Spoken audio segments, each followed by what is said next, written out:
Halo guys, selamat datang di podcast Hima IPA UNY Official. Di podcast episode 7 kali ini ditemenin sama aku, Rinda, dengan narasumber kece kita nih, Kak Lintang.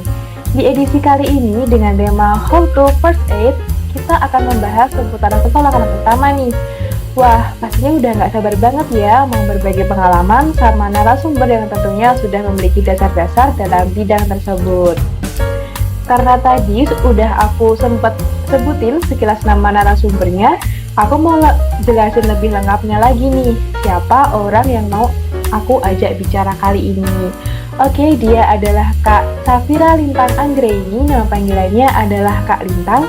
Dia merupakan salah satu mahasiswa aktif pendidikan IPA angkatan 2021 kelas D. Nah, Kak Lintang ini tergabung dalam anggota KOP Sukarela. Nah, keren banget nggak tuh? Oke, kita sapa dulu yuk. Halo Kak Lintang, apa kabar? Halo, alhamdulillah. Kabar baik. Gimana dengan Kak Rinda sebaliknya? Alhamdulillah nih, aku juga kabar baik Kak Lintang. Kalau boleh tahu nih Kak, kesibukan Kak Lintang akhir-akhir ini apa sih? Untuk akhir-akhir ini lagi sibuk kuliah sih sama beberapa kepanitiaan. Tentunya di sela-sela kesibukan, apalagi di rumah tetap harus produktif dong, Kak. Wah, keren banget nih bisa produktif di tengah kesibukan kuliah dan kepanitiaan. Oke, tanpa berlama-lama, kita langsung aja yuk ke topik pembahasan.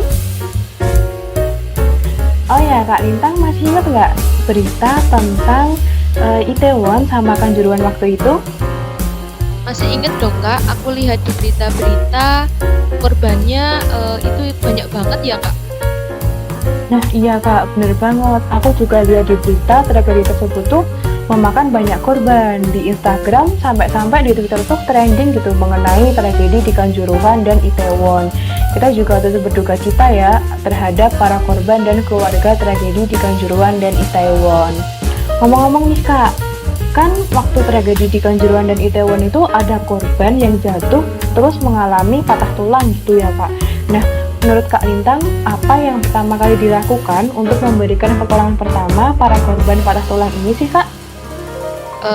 Hal yang harus disiapkan yaitu APD atau alat perlindungan diri agar saat menyentuh korban, tangan maupun tubuh kita tidak terkontaminasi oleh virus ataupun bakteri berupa sarung tangan lateks dan masker penolong Kak. Kemudian ada juga hal lain yang harus disiapkan seperti alat-alat P3K dan sejenisnya.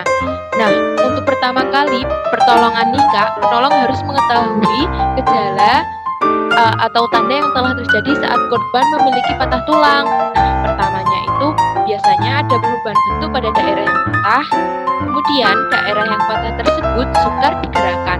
Bahkan ada yang sampai nggak bisa digerakkan loh Kak. Terkadang terdengar suara berderik di daerah yang patah, kemudian terjadi pembengkakan dan terjadi memar. Biasanya seperti itu Kak. Nah, sepengetahuan saya Kak, patah tulang itu terdiri dibagi menjadi dua. Yang pertama yaitu patah tulang terbuka, biasanya bagian tulang yang patah terlihat dari luar, kemudian ada patah tulang tertutup. Nah, pada patah tulang tertutup ini, tulangnya itu tidak terlihat ya Kak. Gejalanya yang sudah seperti saya sampaikan di awal tadi, biasanya itu terjadi memar, terjadi perubahan bentuk, kemudian terjadi pembengkakan. Nah, untuk kejadian yang disebutkan oleh Kak Rinda tadi, kebanyakan yang terjadi itu adalah patah tulang tertutup, gitu Kak. Oh, jadi gitu ya Kak. Berarti kemungkinan para korban patah tulang tersebut itu termasuk patah tulang tertutup ya Kak. Terus nih Kak, ketika kita menemukan korban patah tulang nih, apa aja sih dasar pertolongan pertama untuk menangani korban patah tulang tersebut? Nah, karena kita ini bukan dokter ya Kak, yang handal dalam diagnosis, kita bisa mengenali gejalanya dahulu Kak, yang sudah saya sampaikan di awal tadi, yaitu adanya perubahan bentuk atau tidak, kemudian adanya memar atau lebam yang terjadi pada daerah yang patah dan terjadi pembengkakan seperti itu Kak. Oh, gitu ya Kak. Jadi kita nggak boleh langsung menangani gitu ya Kak. Jadi kita harus mengenali dulu gejalanya apa aja, terus agar kita itu tidak salah langkah dalam menangani korban kecelakaan, terutama korban pada patah tulang ya Kak. Lalu nih Kak, apa aja sih yang nggak boleh dilakukan saat memberikan pertolongan pertama pada korban patah tulang?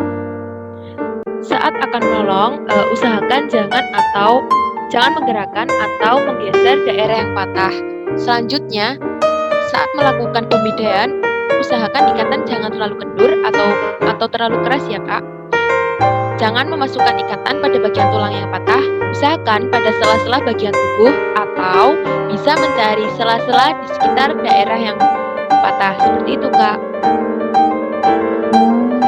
Gitu ya Kak. Kita nggak boleh langsung menggerakkan daerah yang patah itu ya, takutnya nanti malah menimbulkan cedera baru gitu. Terus nih Kak, menyangkut yang tadi, yang Kak Lintang bilang tadi mengenai tragedi di Kanjuruhan dan Itaewon itu kan kemungkinan korbannya itu termasuk korban patah tulang tertutup nih Kak. Nah, bagaimana sih caranya kita menolong korban patah tulang tertutup tersebut? Pada pertolongan pertama, untuk korban patah tulang tertutup, melakukan penilaian dini. Nah, kemudian pemeriksaan fisik.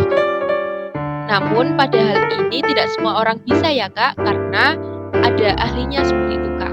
Kemudian, menstabilkan bagian yang patah secara manual, upayakan bagian yang patah dapat terlihat. Misalnya, terjadi pada tangan, bisa dirobek bajunya seperti itu Kak, agar terlihat daerah yang patah. Selanjutnya, usahakan penolong agar tidak menggeser atau menggerakkan bagian yang patah, karena biasanya itu korban patah tulang itu suka berteriak seperti itu loh Kak, karena sakit, mungkin karena sakit banget ya. Nah, bila ada perdarahan dan luka bisa dirawat juga. Kemudian melakukan pembedaian. Nah, untuk tujuan pembedaian sendiri nih Kak, yang pertama yaitu mencegah pergerakan atau pergeseran dari ujung tulang yang patah. Kemudian mengurangi rasa nyeri, mengistirahatkan anggota badan yang patah, mengurangi cedera yang baru di sekitar bagian tulang yang patah, dan mempercepat penyembuhan. Seperti itu Kak. Nah, untuk pembedaian sendiri, caranya yaitu yang pertama pastinya menyiapkan alat, bidai, dan kain mitela. Upayakan tidak mengubah posisi cedera pada bagian yang patah ya Kak. Kemudian jangan masukkan bidai ke bagian tulang yang patah. Bidai sendiri harus meliputi 2 sendi dari tulang yang patah. Misalnya pada jari tangan, pada jempol itu tuh yang diikat semuanya ke 5 jari. Nah, kemudian ikatan pada kain mitela itu jangan terlalu keras atau terlalu kendur. Karena jika terlalu keras akan menyebabkan sakit, malah memperparah keadaan seperti itu. Kemudian ikatan tersebut harus cukup jumlahnya, dimulai dari sendi yang banyak bergerak. Contohnya seperti tadi pada bagian jari tangan, karena bagian jari tangan itu pasti selalu bergerak. Kemudian itu saja sih Kak. Begitulah Kak kira-kira penolongan pada patah tulang yang tertutup. Wah, jadi begitu ya Kak cara menolong pada korban patah tulang tertutup. Oke, sangat inspiratif dan berwawasan sekali ya pembicaraan kita tadi. Nah, semoga apa yang telah disampaikan sama Kak Lintang bisa menjadi dasar wawasan kita ketika menghadapi korban patah tulang agar tidak salah dalam mengambil langkah. Terima kasih banyak ya kepada Kak Lintang karena udah mau meluangkan waktunya di tengah-tengah kesibukannya untuk hadir di sini membersamai aku untuk membahas topik tentang pertolongan pertama ini. Terima kasih juga buat kalian yang sudah mendengarkan podcast Hima IPA. Dadah!